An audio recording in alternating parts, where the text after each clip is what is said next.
On the computer. There we go. All right, recording in progress. Let me make my screen in the middle. Spotlight for everyone. There we go. All right, so we're going to start here. My name is Kelly Frankenberg. I think I know all of you. And this is Plein Air Painting, the secrets of the plein air painter in our cabin fever reliever workshop sessions this winter and through Art to Change the World. And I'm assistant director. All right, so what I'm going to do is I'm going to take you through some background, and then I will paint a painting, do a demo for you. So I got to explain these glasses, though. They're super, super cool. I love them. But no, they're not really for the sun. Okay, so what these are is actually called value glasses, designed by Eric Rhodes. His name is on the side. Eric Rhodes Value Specs. He heads up the Plein Air Convention and Expo, which that's what influenced me to do more plein air painting and teach. Actually, Barbara wanted to know, what did you learn there? How did you get so good? Teach us. So that's the other reason I'm doing this class. So these value specs help us see value. So value is between, so light and dark, right? That's what value is. So when I'm painting and I want to know, well, there's a green color and a red color, they look kind of the same value. I need to see which one's darker or lighter, and I can't tell because one's red, one's green, right? So I put these on, and they're red lenses. So they make everything red, and then you can see what's lighter and what's darker. So that red next to that green, I'll be able to see, oh, that green's actually a little bit darker than this red. So when I paint it, I know the value. So that's what these cool things are. All right, so let's get to it. A little background on me. I went to Minneapolis College of Art and Design. I wanted to be a children's book illustrator, which meant painting, drawing, and design. So that's kind of my background, but I travel so much that I want to paint on my travels. So I usually bring a little watercolor pad with me to paint. So I will show you some of my stuff. But we're going to learn about what plein air is. Plein air means open air. So painting in the open air, which usually means outside, or as we call it ATCW, like on location. We have an on location where you go and you draw or paint what you see. And then, so I think it's good to know about that. So when you do hear the word, you know what it means. And when you do see paintings, you know that, oh, wow, they actually stood there outside and painted that. They didn't just use a photograph. And I'll tell you why it's better to paint from life than a photo. Eventually. All right. So you can decide if maybe this is something you want to try someday, or you can just get entertained by me today. All right. So we are moving on to some examples. I will show you, I'm going to share my screen with you and show you some examples so you get an idea, and then I'll show you some of my examples. So we're going to talk about our objectives I just went over. We're going to talk about what should I paint? You know, you can't just walk outside and paint anything, can you? We're also going to talk about what equipment to use. Look at this big heavy thing here. This folds down into like a little briefcase. Susan and I bought one of these, and we were just like, oh my God, this thing is so heavy. She drove, but I had to carry this on the airplane in a suitcase, and it's a big heavy thing. I ended up getting this smaller tripod that's just more of a thing that sits on a tripod, and then the tripod folds up, not this big heavy wood thing. Or you can just go out with a little watercolor thing and paint as well. And then we're going to talk about values and composition and getting started. So what to paint and the different media that most of the plein air painters use. So I'm going to go to share screen first and show you some of my favorite examples online. Of course, my folder happens to be all the way down there. All right. All right. Okay, so hopefully you can see some of these. This one is one I did. This is not a plein air painting, but I just want you to see that some paintings, can't really see my pointer here. Are you seeing the painting or are you seeing me? You're probably seeing the painting, right?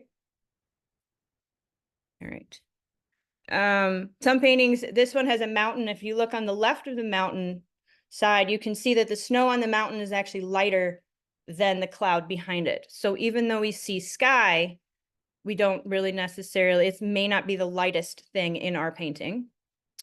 This is a painting by Emily Olson. She does watercolor. She's very good. She does some acrylic too, but this is kind of showing off about holding your painting right in the outdoors, and it fits right in the background. She does a lot of that.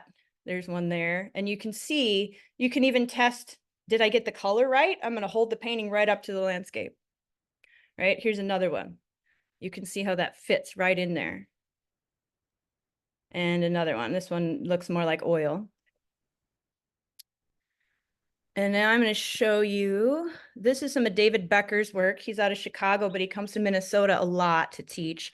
And this is actually watercolor with gouache on top of it. So gouache is like watercolor, but it's a more opaque, and you can layer it on top. His work is crazy, incredibly realistic.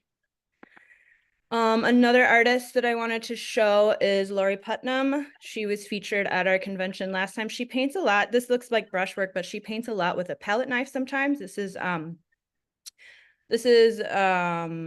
oil, I believe. And one thing about her is that she didn't become an artist or a painter until she was like 50. She just, I think she's 60, and I think she started when she was like 50. She just said, I'm gonna start painting, and she did.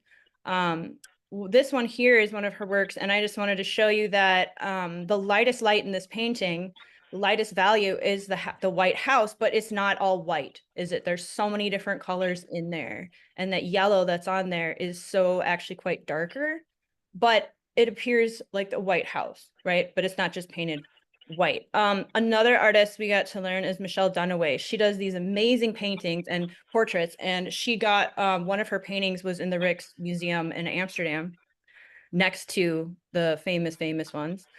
But the interesting thing I find about her work was this painting right here. Let me see if I can zoom in a little bit. Because it's kind of startled me when she said, sometimes portraits are just about the light, not even the person that you're painting. And I thought, how could a portrait not be about the person?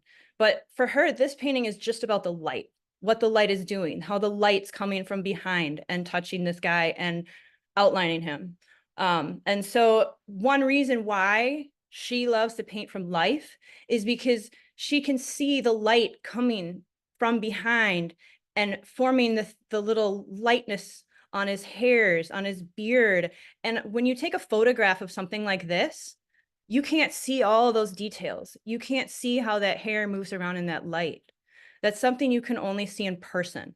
So that's one reason why plein air painters like to paint from life, because you can get more of some depth. You can see what's going on through leaves, just different textures. So this is an oil painting. And now I'm gonna stop sharing my screen. See if we can get back to me. Okay, there we go. I'm also going to show you pastel. So another thing people paint with plein air is pastel. So this is an example of a pastel painting by Doug Dawson. And I thought pastel was drawing because you're using a tool and you're drawing, right? But pastel is considered a painting because it's actually the ground pigments that go in paint. So that's why they consider it a painting. So there's a lot of people that paint in pastel that go to the conventions and paint. So they just bring their little pastels and they draw just like all of us painters. All right, so another couple examples of some great people. This is a watercolor, very recognizable style now by Buffalo Kaplinsky is his name. And Susan and I got to listen to the lecture there by a guy named Charlie Easton. These are all his paintings. He's a crazy guy living in Canada in the cold, and he goes out in the cold and he paints all these beautiful pictures. And one thing I want you to notice about these is the horizon lines. They're never, ever, ever in the center. Because with Charlie, he wants to emphasize something. If he wants to emphasize the sky, the painting's almost all sky. If he wants to emphasize the mountains, the painting's almost all mountain. So he changes his based on what story he wants to tell. So some of his secrets are advice is, what story do you want to tell? Is it cold when you put your feet in this water? Is that the story you want to tell? Then make the painting about that. So that's what his advice is. All right, so talk a little bit about composition before we start painting. Hopefully you can see here. So if this is my outside of my picture, so basic composition, you don't want to put things in the middle. You don't want to put the horizon line in the middle. It should be up or down. You don't want to put something in the middle, so right or left. You also want to activate all four corners somehow with the composition, and you don't want anything right up. You don't want an edge right up against an edge. It either should be more over or coming outside of the painting. And then we have value. So value is very, very important when you're plein air painting. Why? Because it's all about the light. And in order to show the light, you have to have a range of from light to dark. And plein air paintings, the most difficult thing about plein air painting is when you're outside, the light moves constantly. The clouds move all day, right? Things are moving. There's a boat going by, the clouds, the wind, everything. But the light, all the shadows change. And when you're painting outside, that's what you're doing, is showing all the shadows and everything. And they're going to constantly change throughout the day. So that's one challenge we have. But we want to know what's our lightest light. That'll be number 1. Our second lightest, well, darker to darker is 2, 3, and then our darkest dark is 4. So plein air painters will actually sometimes paint their dark and light. So this is the painting that I've done already in a value study. So I know that my clouds are going to be my lightest. And then kind of the sky is going to be some of these valley area in here, and my rocks and my river. Let's see, I can show you. So essentially this is what I'm painting. So you can see I did a value study first. So I know what exactly is going to be my darkest dark. And that's going to be the shadow on my trees and the shadow up here and my trees. And then the darker parts are going to be this mountain and here. But what really is important about this is that the darkest things are usually right in front of you because of something called atmospheric perspective, where everything fades as it gets farther and farther and farther away from you. So the darkest dark is usually going to be what's right in front of you. So before we get painting, let me show you a couple of my paintings. This is a painting that I did in Italy, very northern Italy. So this is Austria right here. This is Italy right here. And I sat here for about 3 hours, I think, and painted. And so during that time, you know, the light on the mountain changed, the shadows change. But I still have my lightest light up here.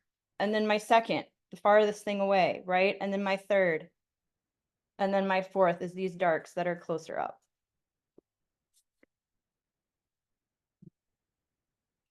Recently, you may have seen this on Facebook. This is what I did recently from a photo. And so my lightest light's obviously going to be where the sun is hitting everything. And the sun had popped out from under this huge dark thing of clouds. So even though this is still like sky and clouds, it was still a lot darker than all the other areas, right? And then I have my middle section. And then my darkest dark is these places in between the rocks that are close up. This is one I did a while back, and I usually paint in acrylic, so these are all acrylics. This was from my mom's place in Utah. I'm just trying to get rid of the reflection here, but you can see that the atmospheric perspective, so the sky is going to be the lighter, right? But this is right here. This is farther away than this area right here, right? So this is going to be lighter. It faded because there's some fog here in the valley. And then you have the edge of the porch is your third value. It's like 3.5 value. And then your fourth value is going to be the dark shadow of the top of the porch and the railing.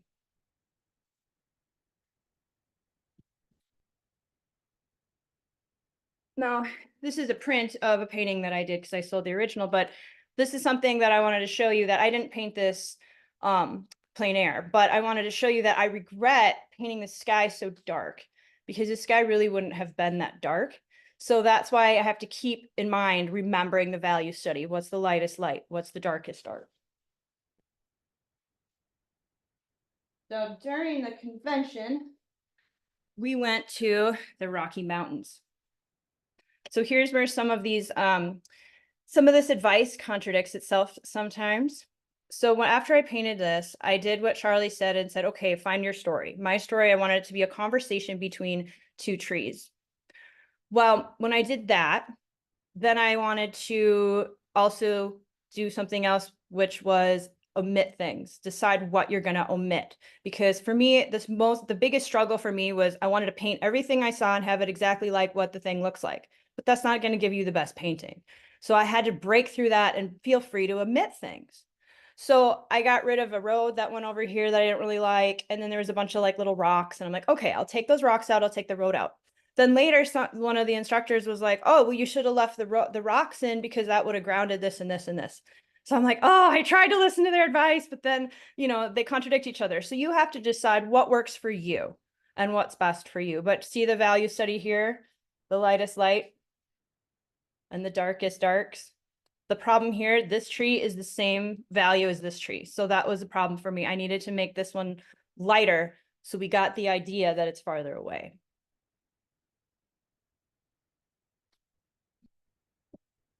So after studying and coming back, I did this picture and I picked a good picture because it already had really good elements going on in here, design elements anyway. And I kept in mind that the lightest light, 2, 3, 4, darkest dark. Okay. So with that said, I do have also some watercolor examples quick to show, but we're running out of time, so I'm going to start painting. So I have my value study, and sometimes this is how the painters will start. They will paint a value study with grays, with browns, and then they will paint directly on there to make sure that their values match. Or they will have it next to their painting and use it as a reference. So I'm just going to look at the reference. I've painted this a few times, but we're going to get right into painting. So you have something fun to watch. All right, so this is what I do. I use recycled whatever containers that I would throw away anyway. Use them as long as I can.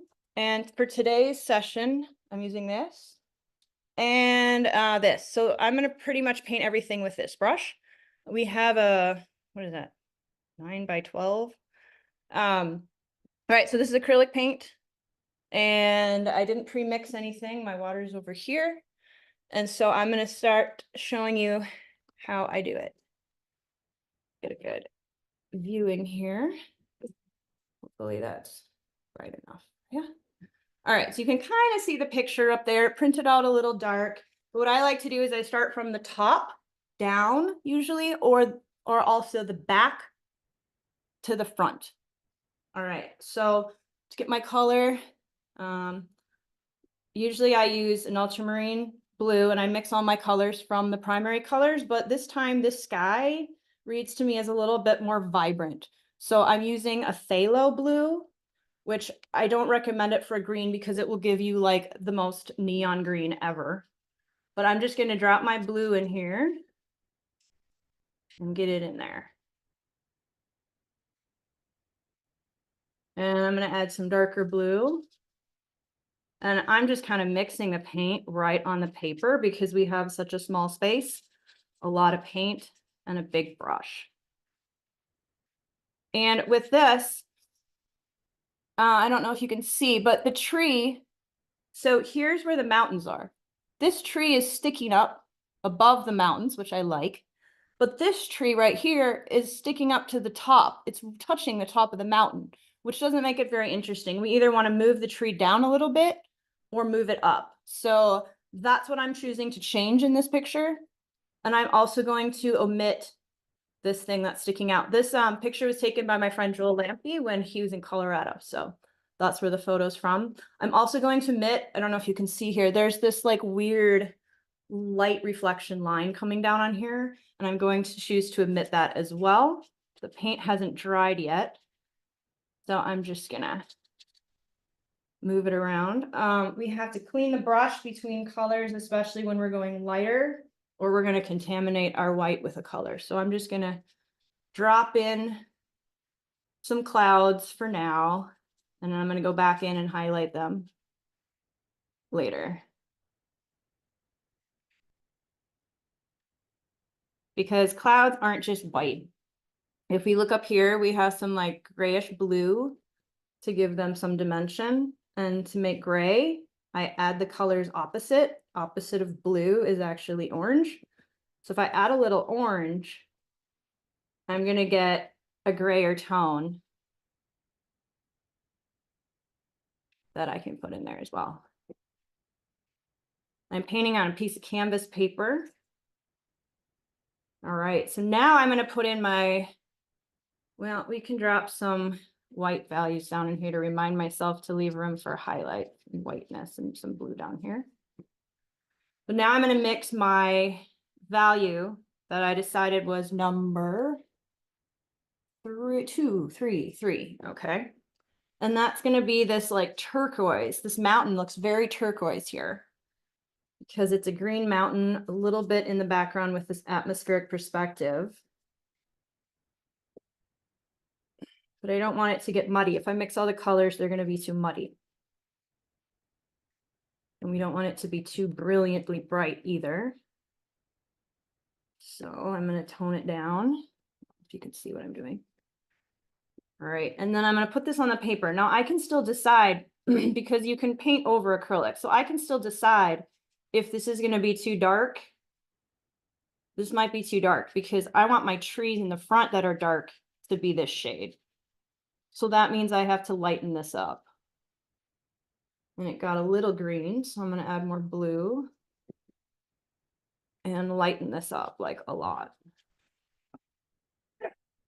And there's also some lighter areas within that I will wait and put in later. So I'm also drawing with my brush right now, trying to decide what this shape looks like. But I can paint over that too. So I think I'm going to mix the color that goes below it next. So I'm rinsing off my brush right now off camera. And it starts out, all this rock here starts out kind of pinkish, purplish, and then kind of goes into a bluish fade.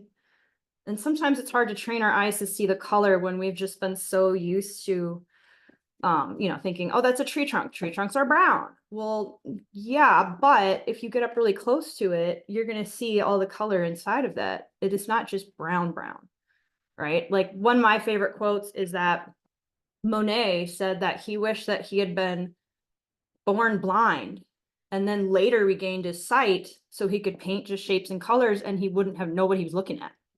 Because once you know what you're looking at, your brain tells you, oh, well, that's a tree, that's green. That's this color, that's this shape. Well, no. So right now we're training our eyes to see, okay, what shape is this? What color is this? I don't even care what I'm looking at right now. I don't want to know what I'm looking at. I just want to see colors and shapes. So I have to remember to keep this color still pretty light because it is not right in front of my face in the painting or in the picture. Okay, and there is some of this color in the rocky, very rocky, somewhat watery area. Okay, now I kind of got that part in there. Let's put in the highlights in the mountains. I got a kind of light blue here. And this is moving around more like oil paint just because it's still thick and it hasn't dried out so much. All right, so now I'm going to go in and put the yellows in there. You see there's quite a very lemon yellow. Some of it fades to a greenish color. But the lemon yellow I have is quite neon, so I'm going to mix it with a little bit of normal yellow, cadmium yellow. And I think there's some green on my brush, which is good because some of this yellow is a little green. It will mesh with this purple, so I have to be careful for that. It dries. and very bright yellow. I had a horrible experience using the wrong white the other day. It ended up being translucent mixing white, and so none of it was attaching to my canvas, and none of it was making the paint lighter, and I was so frustrated. I couldn't figure out why. It took me like 10 minutes, and then I realized that's what ruined my last painting was I wasn't even using white. So read the labels, Kelly, read the labels. All right, the other thing about yellow is it's extremely translucent. So sometimes you have to put some white with it to get it to cover some things. So some more yellow to go over this purple without it mixing in. All right, so right now it looks a little abstract, right? Okay, so I'm gonna go in now with some a little bit yellowish green because there's some greener areas in there.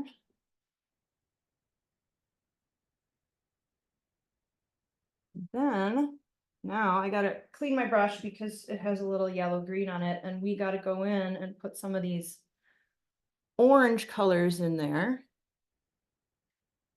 Little bit of orange. Orange is like, I hate mixing orange. And at the convention, I completely embarrassed myself because the painter was using orange from the tube. And I'm like, why are you using orange from the tube?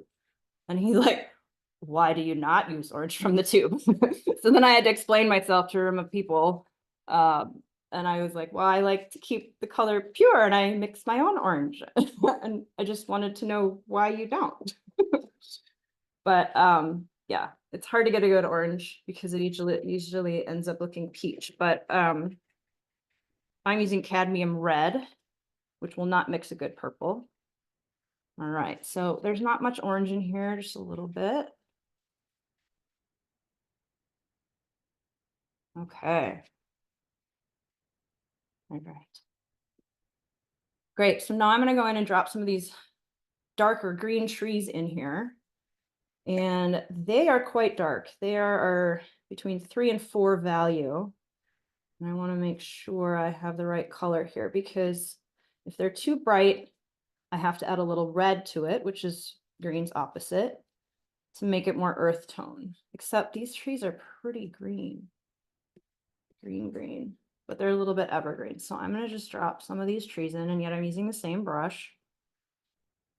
And I'm not super anal about their shape right now. Just kind of their position in here. And, you can use a tiny brush if you really want to. But for this purpose, I'm going to use this one. And I could be omitting trees right now. So the conversation I had with one of the masters about eliminating things, they're like, oh yeah, eliminate this tree. I don't want this tree here. I'm going to eliminate this tree. And I said, yeah, okay. But what if you're painting like Paris and you're painting a very recognizable city?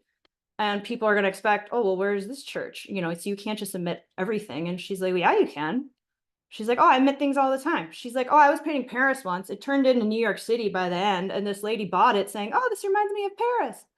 And so, but I would have a hard time admitting too many things in a recognizable city. But hey, it works for some artists. All right. So now I have my trees over there. And drop my trees in over here. And I'm going to do a little Bob Ross, a little happy tree over here. Okay, that wasn't his voice though. I don't remember what his voice is. All right, so now I'm over here where I made that decision where I decided that that tree was not gonna hit right at the top of that mountain, that I was either gonna go lower or higher. I forgot, I just painted this the other day. I forgot if I went lower or higher, but we're gonna go lower today. And then we will drop in that tree that goes up here. Oh, now I look and I see, and it's a little bit redder. I need more red in my, so I'm just holding my brush different directions. And I'm going to drop in this dark tree. And so I haven't put my darkest dark on here yet. Notice that. All right, so now I'm going to see, does anywhere else need a tree or need this green color? No. but I need to put my darker darks down here as well and fill in some areas. So I'm just gonna get this off my brush. And we are doing great on time. So I'm also looking my painting over. Do I need to fix anything? Oh, good thing I have a napkin over here. I'm gonna fix some of these lines. And let's put some more highlights on our clouds. And the good thing about clouds is they don't have to be perfect because they're so organic and they move so much. And same thing with rocks and trees. That's why landscape is quite fun to do.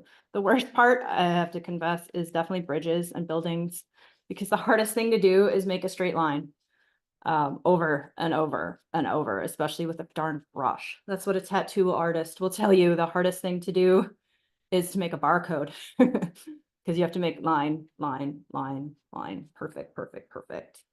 I did do a bridge series because challenging myself, and I love it. Just putting some highlights in the rocks right now. But I will tell you, it's very frustrating, especially when you want to be free and moving around like I'm doing right now. So it looks like my water is misshaped. So I'm going to fix that while I fill in this area over here. And what I like to do is cover the whole canvas as soon as possible, so you have no canvas showing through. Oh, is this light making, okay, this light. There we go. All right, so now you can see a little bit more without a reflection. And let me drop in this land. All right, so now we just need to give some of these things dimension. I'm gonna mix brown.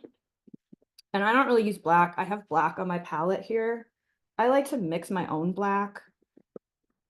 So here we go. So here's a brown. So this is made out of red and yellow right now, but we're going to tone it down with a little blue, or green rather. So it's not such a bright brown. We don't want a garish brown. So I'm going in with my darks where there's some shadows, because this can't all be yellows, right? Okay. And just give that some more dimension and some texture. All right. And add some browns in my rocky river of rocks, rather. All right. So now it's time I can put in my darkest dark. So like I said, I don't like to make black.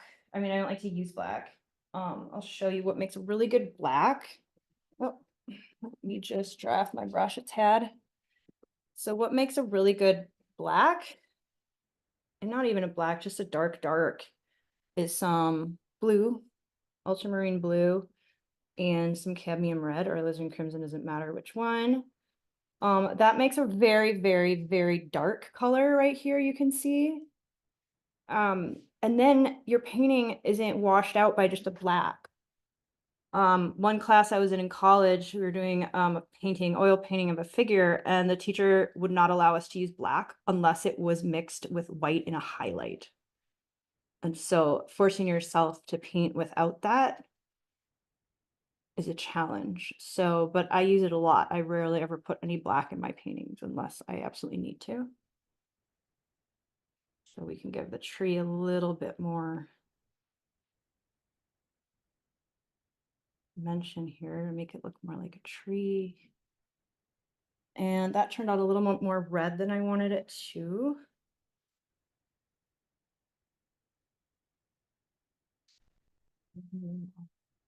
Change that because I think it's more of a bluish green here. And there's still some red on my brush, but you get the idea. And then we will put our dark darks down in here in the front, because things that are closer, like I said, they are going to be darker as you go back, called atmospheric perspective. All right, so I'm just making some purple rocks because I feel like a lot of this stuff is quite purple. And it just gives it a look of rocks. All right, so I'm not going to sign this painting right now, but I usually will sign in the corner and just my initials and the year.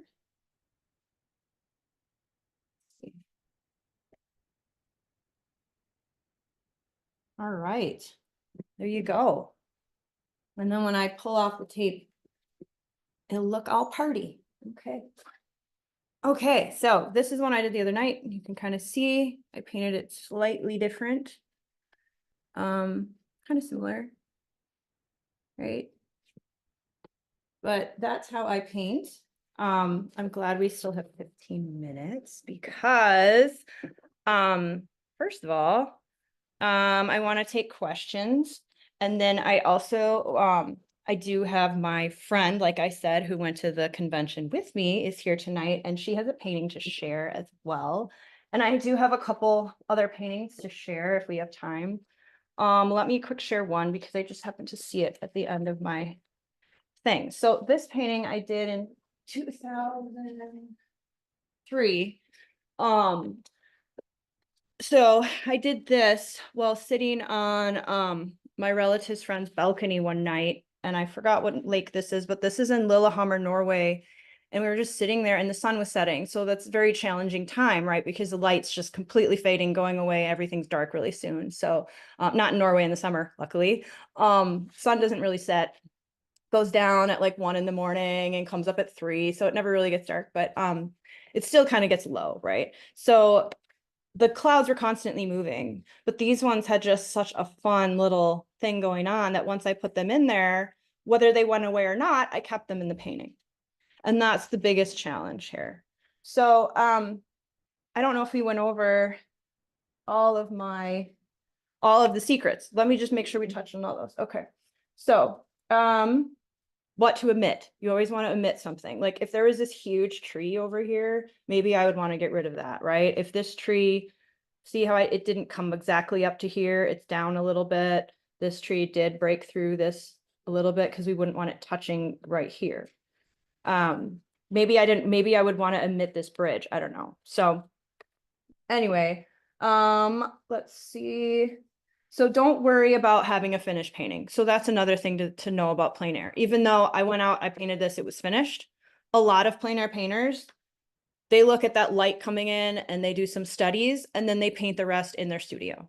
So you don't have to have, this stress of, okay, I'm outside in the elements, it's raining, it's windy, I have 20 minutes, but I can't get a finished painting. I give up. No, you just take what information that you can get in the field, put it on whatever you're using, and then you can work in your studio and finish the painting, which is fine, or paint it another day. But just it's the taking away that anxiety and that worry and that frustration of thinking you have to have a final painting done outside. But the biggest challenge is the light changing. And another good thing is having the colors kind of relate. So here's some blue. This blue's again over here and a little over here. You want it to flow as a painting. And yeah, just decide what the story's going to be. You know, like this was just, for me, it was the clouds. But if I had done it after that, I probably would have come up with a better story. Okay. I will show quickly my recent painting of Paris from a photo a friend took. And this one, I just want to share that I use the value study, and I think it really helps me because my lightest light, and then the next was the sky. Even though the sky is at night, I still wanted to make sure that red is sky, but that red as nighttime. And then all the other number 3 values, and then the 4 are the dark right close to me in front. All right, Susan, would you be willing to share one of yours and any challenges that you had? I am going to see if I can unmute you. Hold on, you're still muted. Did it work? Can you hear me? Yes. Okay. So I used to do some painting when I was like 19 years old, and I'm now a retired teacher, and I'm trying to get back to the love of my life. And I went to the PACE convention for the first time. didn't know anybody. I have very few skills. And so it was life changing for me. Not only did I get to learn from all of the different artists, I got to meet a lot of people. I learned so much. And we got to paint out at 4 different locations: Garden of the Gods, Rocky Mountain National Park, El Dorado State Park, and Golden. And so I was one of those that didn't get finished. So I took it home and I finished it. And I did, this one is of El Dorado State Park. And yeah, I'm pretty happy with it. That's beautiful. So much to learn. And I signed up for Smoky Mountain National Park for May, and I'm counting the days because everybody at the PACE conventions were just so nice and so encouraging and welcoming. It was just probably the highlight of my decade. It was so nice. So, and then this one was of Golden. So yeah, the city of Golden, Colorado. We got to all go out there and paint, and it was a beautiful tree. Susan captured it way better than me. I'm not showing mine. I detailed, and so I'm trying to loosen up a little bit, but that's a goal of mine. So thanks for letting me share. Awesome. Thank you so much, Susan. I'm gonna see if I can come back to me. Okay, awesome. And so this is the Plein Air magazine. You can order that. And the expo that I went to was in Denver this year. This is the first time it's on the east side of the Mississippi, and it's going to be in North Carolina in the Smoky Mountains. So that's what I'll be doing. But they also have an outdoor painters of Minnesota group that you can join if you're in Minnesota. And yeah, does anyone have any questions for me? I have a question. I'll keep talking. Okay, speak up. Can I ask? Can you hear me? Yes. Yeah. Yes, So, yeah. well, I was just wondering, is it like considered like not plein air if you snap a photo, like you're working and you're going to run out of time? Like, is it allowed for, snapping a photo and then using that to work off of? Do people do that? Or is that like, no, don't do that? Yes, yes. So we find a lot of the plein air painters will do that. So because it's when you're in the field, you're gathering information, and that's like you can do like a little study, and then they'll take it back with the photo and work from the study and the photo together. And the problem is that, yeah, do you actually call that plein air? Do you not? Do some people get upset about it? I don't recall exactly what we talked about. It was just kind of like, as long as most of the information you're getting is from the field or outdoors, it's okay. I think when I was going to enter a show, it said like so much percentage of your painting had to be done outdoors, and I don't remember what the percentage was. So I think that's a gray area depending, but that's a great question. Yeah. I was wondering if the photo was like, no, don't do it. Right. Yeah. Does anyone else have any questions? I can just kind of, while you're thinking of questions, I'll just kind of flip through some of my ones in the field while traveling, just some quick watercolor. But yeah, if anyone Well, has I any have a questions, question. yes. Do you actually paint that fast? Yes, outside? and yes and no. This particular size and the style I'm going for, yes. But if it's larger and I want it to look a little bit more refined and put some detail in, I did do a larger painting of this that's 10 by 20, so it's just a little bit extended. That one I probably put in like an extra 35, 45, maybe almost an hour more. Oh, wow. Okay. Yeah, so it just kind of depends. This was just a fast put down paint because it's so small. Like I can do a really small painting, but I would prefer, because my very big detailed ones do usually take 4 hours. The Paris one took 6 because there was just way too much darn detail in there. But like I suppose you're an expert. So well, doing it. not always, but a little bit. Yeah, so like sometimes all the little detail take longer, and sometimes it's just a matter of throwing down some color. With watercolor, it's really quickly. Like for example, this took me like I don't even know, 20 minutes, because I'm just like, you get it wet, you drop in color, and it's done.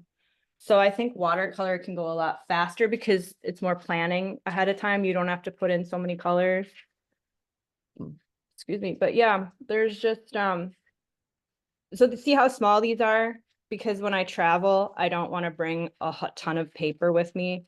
It's just like quick, quick, quick, quick, quick.